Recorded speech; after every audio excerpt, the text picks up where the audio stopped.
नमस्कार सभी को। दोस्तों, आज की सबसे बड़ी खबर यह है कि अमेरिका ने ईरान की 3 सबसे अहम न्यूक्लियर साइट पर अचानक स्ट्राइक कर दी है। इससे ईरान का पूरा न्यूक्लियर प्रोग्राम सालों पीछे चला गया है। तो आज की इस वीडियो में हम जानेंगे कि क्या हुआ, कैसे हुआ, कौन सी टेक्नोलॉजी यूज की गई और अब वर्ल्ड पॉलिटिक्स में क्या नया मोड़ आ सकता है। तो आइए वीडियो शुरू करते हैं। दोस्तों, सुबह उठते ही ये खबर आई कि अमेरिका ने ईरान के जो 3 टॉप सीक्रेट न्यूक्लियर साइट्स हैं उन पे एक साथ स्ट्राइक कर दी। अब ये कोई रैंडम मिलिट्री एक्शन नहीं था, ये था एक कैलकुलेटेड हाई टेक ऑपरेशन जिसने पूरे मिडल ईस्ट की पॉलिटिक्स को हिला दिया। सबसे पहले समझते हैं कि ग्राउंड पे हुआ क्या। देखिए, कुछ ही घंटे पहले यूएस प्रेसिडेंट डोनाल्ड ट्रंप ने सोशल मीडिया पर एक स्टेटमेंट डाली कि we have completed ours very successful attack on the 3 nuclear sites in Iran. अब ये कौन सी साइट्स हैं जिसकी बात ट्रंप कर रहे हैं? देखिए, अगर आप ईरान के न्यूक्लियर मैप में देखोगे ना, तो वहाँ जो 3 सबसे अहम नाम है जो सबसे ऊपर होते हैं वो है फार्डो, नतांज और इस्फहान। अब जो फार्डो है ये साइट लिटरली पहाड़ के नीचे बनी हुई है, ऑलमोस्ट 80 से 90 मीटर डीप है। इसका डिजाइन ही ऐसे हुआ है कि कोई कन्वेंशनल बम इसे टच ही नहीं कर सकता और यही वजह है कि इजराइल अब तक इस जगह को उड़ा नहीं पाया था। वहीं दूसरी ओर जो नतांज है ये ईरान का सबसे बड़ा यूरेनियम इनरिचमेंट प्लांट है। यहाँ पे थाउजेंड्स ऑफ एडवांस सेंट्रीफ्यूग्स लगे हुए हैं जो हाई लेवल यूरेनियम तैयार करते हैं। वहीं जो इस्फहान है यहाँ पे रिसर्च रिएक्टर और यूरेनियम कन्वर्जन प्लांट है जो सप्लाई चेन का क्रिटिकल हिस्सा है। अब ये तीनों साइट एक ही रात में अमेरिका द्वारा टारगेट की गई। लेकिन सिर्फ बम गिरना असली स्टोरी नहीं है, असली गेम चेंजर है टेक्नोलॉजी।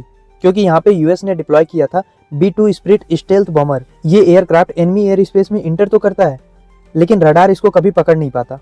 B2 बॉमर की खासियत यही है कि ये हाई एल्टीट्यूड से अटैक करता है और इसमें रडार को ऑब्जर्व करने वाले मटेरियल्स लगे होते हैं और ये दुश्मन की पकड़ में आता नहीं है। और इसकी जो पेलोड कैपेसिटी है ना, वो भी बताई जा रही है कि 18 टन से ज़्यादा ही है। अब ये बम पहाड़ के नीचे डीप अंडरग्राउंड बंकर्स तक पेनिट्रेट करते हैं और फिर वहां जाके ब्लास्ट करते हैं। अब फार्डो जैसे साइट को डिस्ट्रॉय करने के लिए यही बम चाहिए था। इजराइल भी काफ़ी दिन से अमेरिका से यही गुहार लगा रहा था इसी बम को यूज करने के लिए और फाइनली अमेरिका ने कर दिया। ऑपरेशन इतना प्रिसाइज था कि ईरानियन डिफेंस को पता ही नहीं चला और बॉमर आए, बम बरसाए और सेफली वापस भी लौट गए। अब सवाल ये है कि इससे हुआ क्या। देखिए, इंटेलिजेंस सोर्सेज के हिसाब से ईरान अब अपने न्यूक्लियर प्रोग्राम में कम से कम 5-6 साल तो फॉर श्योर पीछे चला गया है। हाँ, ये अलग बात है कि नॉलेज और इंजीनियरिंग कैपेबिलिटी तो ईरान के पास है ही। अब देखना यह है कि ईरान आगे करता क्या है। इंटरनेशनल एटॉमिक एनर्जी एजेंसी के इंस्पेक्टर अब भी ईरान में है। हो सकता है ईरान उनको अपने यहाँ से एक्सपेल कर दे और होने को तो ये भी हो सकता है कि ईरान जो है वो नॉन प्रोलिफरेशन ट्रीटी से खुद बाहर निकल जाए और यूरेनियम इनरिचमेंट फिर से शुरू कर दे। लेकिन इसको लेके यूएस की तरफ से साफ वार्निंग आई है कि अगर ईरान फिर से कोशिश करेगा तो यूएस फिर से स्ट्राइक कर सकता है। लेकिन ये जो स्ट्राइक अमेरिका ने की है ना, इससे इजराइल बहुत खुश है। इजराइल के पीएम नेतन्याहू ने ओपनली कांग्रेचुलेट किया है ट्रंप को। लेकिन यूएस में खुद ट्रंप को जो है बहुत ज़्यादा क्रिटिसिज्म झेलना पड़ रहा है क्योंकि उन्होंने कांग्रेस के बिना अप्रूवल के वार शुरू कर दिया, या एक हिसाब से कहें कि वार में अमेरिका को झोंक दिया। अब ट्रंप का जवाब ये है कि अब या तो पीस आएगी या फिर से ईरान के लिए बड़ी ट्रेजेडी आएगी। अब ये सारी चीज़ें डिपेंड करती हैं काफ़ी हद तक इस बात पे कि ईरान आगे करता क्या है। क्या वो रिटेलिएशन करेगा? क्योंकि यूएस के जो बेसिस हैं वो इराक, सीरिया, यूएई हर जगह हैं, तो ईरान उन पे अटैक भी कर सकता है, चाहे डायरेक्ट करे या अपने प्रॉक्सीज के थ्रू कराए।